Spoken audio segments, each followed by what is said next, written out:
Welcome to Penrose Learning, where we make understanding easy. You start by getting the iPhone ready.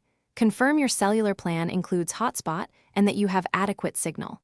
Once done, open Settings and go to Personal Hotspot. Toggle Allow others to join so the hotspot broadcasts.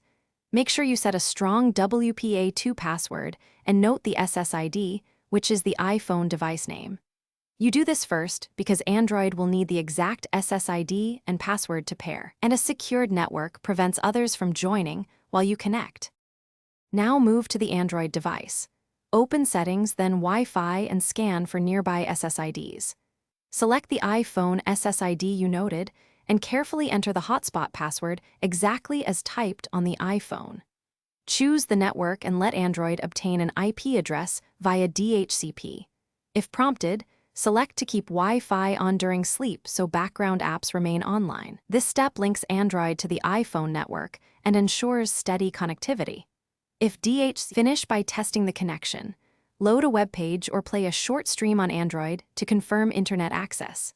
If pages fail to load, toggle Personal Hotspot off and back on from the iPhone, then reconnect the Android device. This often resolves authentication or routing hiccups.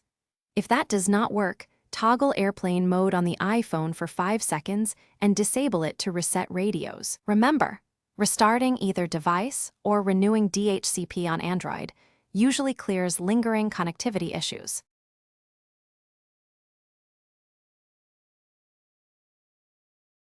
Thanks for watching. If this was helpful, leave a like and consider subscribing. See you next time.